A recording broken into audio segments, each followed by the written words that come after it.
69व्या all India police duty मीटचं आयोजन करण्याची संधी यावर्षी महाराष्ट्राला मिळाली आणि नागपूरमध्ये ही मीट या ठिकाणी आयोजित झाली आहे।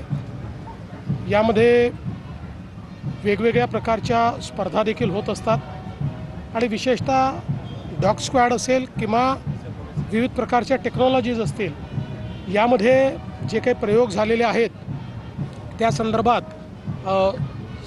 या ठिकाणी स्पर्धा होतात। मला अतिशय आनंद आहे, कारण याचा इतिहास असा आहे की पहिली जी अशा प्रकारची मीट झाली होती, ऑल इंडिया मीट, तीही नागपूरलाच झाली होती। नागपूरपासूनच याची सुरुवात झाली होती। जवळपास 29 राज्यातनं आणि केंद्रशासित प्रदेशातनं 1300 पोलीस अधिकारी या ठिकाणी, कर्मचारी आणि अधिकारी आले आहेत, पोलीस आले आहेत। त्यामुळे अत्यंत मोठं आयोजन आहे। आज उद्घाटन झालेलं आहे, 3 तारखेला याचं समापन होईल। सर, हे सांगा, फ्यूल शॉर्टेज संदर्भात मध्ये ज्या पद्धतीने अफवा येत होत्या, आता आपण जर पाहिलं पेट्रोल पंपावरती नॉर्मल स्थिती झालेली आहे, तुमचं आव्हान काय की अशाच पद्धतीने स्थिती कोणी अफवा पसरवू नये? निश्चितपणे कोणी अफवा पसरवू नये।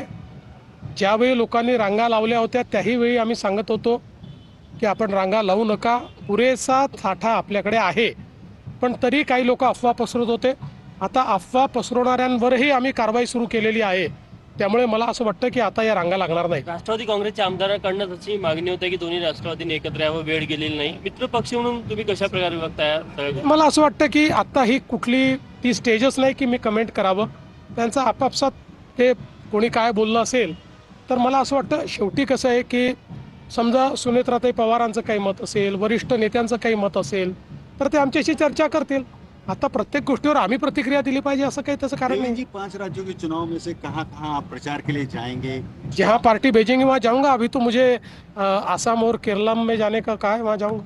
रुपाली चाकणकर यांना समज बजावण्यात आलेला आहे, खरंच प्रकरणात काय स्टेटस सध्या? मला आता त्या संदर्भातली कुठलीही माहिती नाही। याचं कारण जी काही चौकशी चालते ही निष्पक्ष चालते। त्याचं काही रोजच्या रोज आम्ही ब्रीफिंग घेत नसतो। ज्यावेळेस आवश्यकता असते त्यावेळेसच नीड टू नो बेसिसवर याचं ब्रीफिंग केलं जातं। त्यामुळे आता जी काही चौकशी चाललेली आहे, योग्य वेळी त्या संदर्भातलं ब्रीफिंग आपल्यासमोर केलं जाईल। थँक्यू.